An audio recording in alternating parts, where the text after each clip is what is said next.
So I want to do a quick video on how to speak clearly in every single languages that you speak.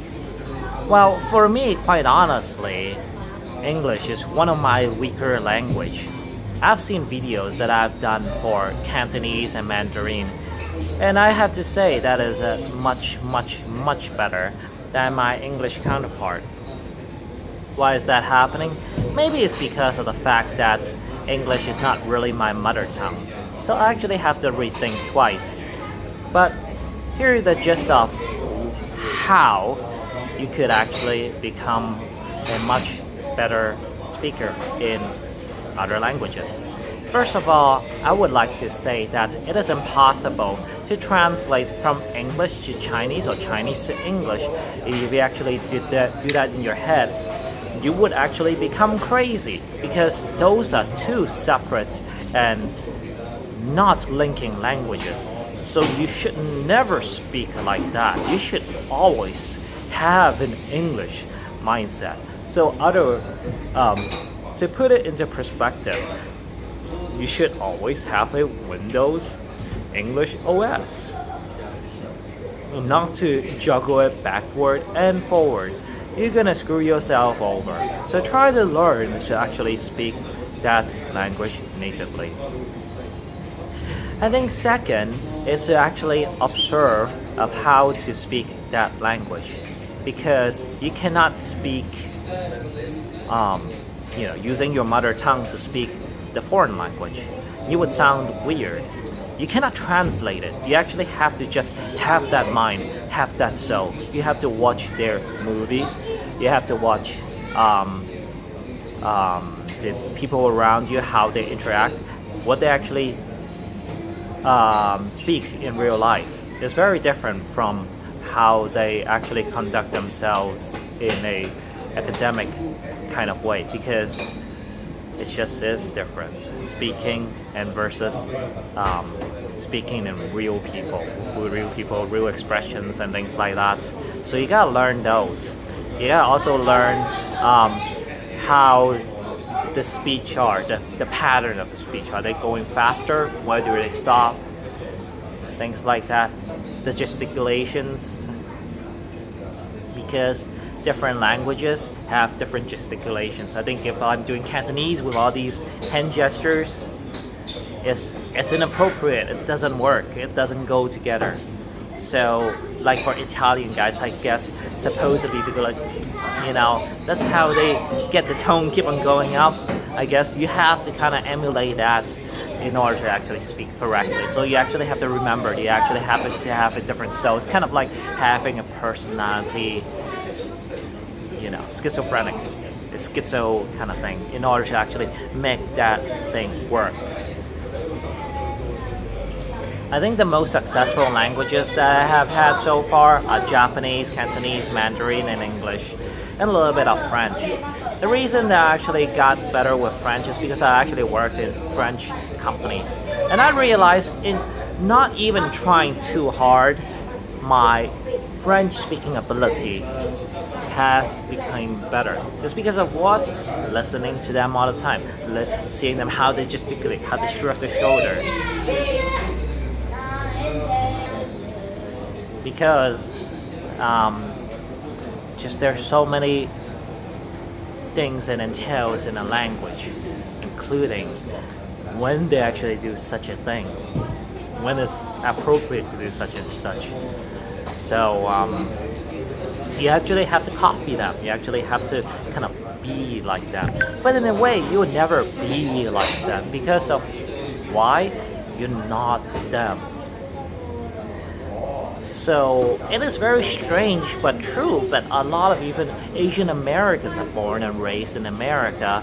They're not going to be 100% like a real American. I don't know why. It's just either the family or the genetic. There's something about it that just makes you that.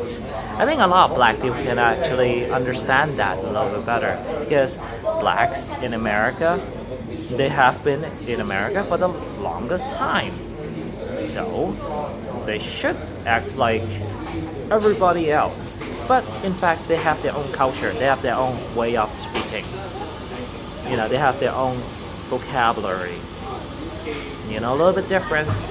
I mean, everybody's a little bit different, so I'm not going to stereotype everybody, but they actually came up with different vocabularies for different types of expressions because they have subcultures. So that is normal as well. But in fact, when I'm in a black community, I wouldn't be speaking like this because that would be weird as well. That would be inappropriate. This is more like a teaching video. So I have to get into the zone of teaching and not using too much expressions, or urban expressions or local expressions. You see what I'm saying? So there are different channels for everyone out there. How could I actually to make it smaller for every single channel out there? That's another thing. Okay, so even the English channel in itself has a lot of sub-channels. So if you actually could understand that, okay? So that's how you can actually reach to more people. And you practice it using using a phone. These are cheap. And I used to have a lot of problems looking at myself and talk because I would be ashamed of myself, of how I talk. Because I'm a perfectionist. I want everything to be awesome. But I think it's actually facing the imperfections and correcting the issues are the greatest way of conquering your issues. Okay, so also videotape yourself is actually one of the best ways to make yourself better. Another thing is that you gotta expand your mind, because a lot of times we remember, we forget. So put all these languages in different compartments. So you cannot put Korean and Chinese, all those things, in one room. You gotta remember, you gotta separate your brain with different rooms, different places for different things, different containers. You gotta put one room with different containers, which is okay. So that is actually the most important thing, to actually separate those. Because I used to put English and Chinese in one container when I was only a bilingual or trilingual type of environment. I get confused because people will be speaking to me in Chinese and suddenly I speak in English. I get a heart attack. Not like, I wouldn't say a heart attack, but just a really sudden stoppage. So that became an issue. And I discovered that I actually have to expand my rooms. I actually have to have different rooms with different things, different cultures, different personalities, those type of things. Then I actually become more successful. Then I started to have no accents in every single language that I speak. Or actually I would be fitting to that accent, or as much as I can. Okay? So that is the thing, to expand your mind. Your mind has to have an expander. Because or else most people, what they do is they have a small amounts of room for language. I'm going to put everything in there, okay? But that is actually the false thing to do. That is the wrong thing to do. You actually should use that room and partition into different rooms, and rooms inside there are different containers. So actually how you can memorize things. Because speaking Arabic will be very different than speaking in English. But there are some similarities if you actually live in the South. Because they'll be saying God this, God that, then God is Friday. Yeah. And then, but in Arabic, you have to understand that it's going to be part of the religion, is part of the language. So you actually have to understand a little bit of the religion before you actually have the control of the language. And you know when you actually have to say certain things. That is dealing with God. Okay? So that's the thing. That it is not only just studying the language, but studying the culture as well. And watching television is another great thing for me. For example, I actually had a lot of problems doing Mandarin.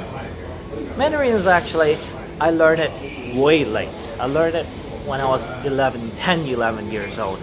I know I could speak it, but however, I have problems speaking it freely like this in a video form, that monologue type of form. And I couldn't speak it in the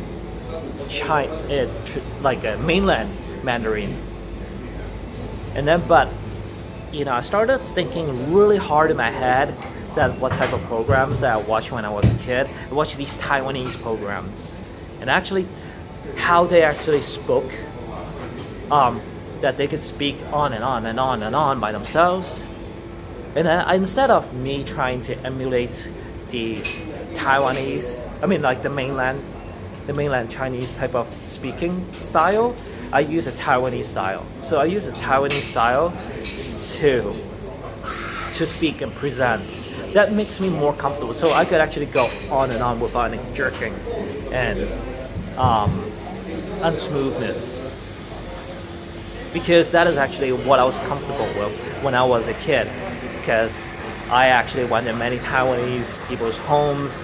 They were, I was part of their lives. They're part of my lives. And actually, I grew up with a lot of Taiwanese as well. So for me, even though I live in China today, and the people that are my audience, I could still use that and make myself comfortable. So the most important part for me is to keep on going with the Mandarin, if it is not too inappropriately.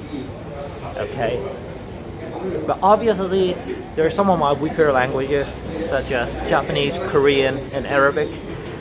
The biggest problem I have is definitely time, because my work does not have to use these things as much.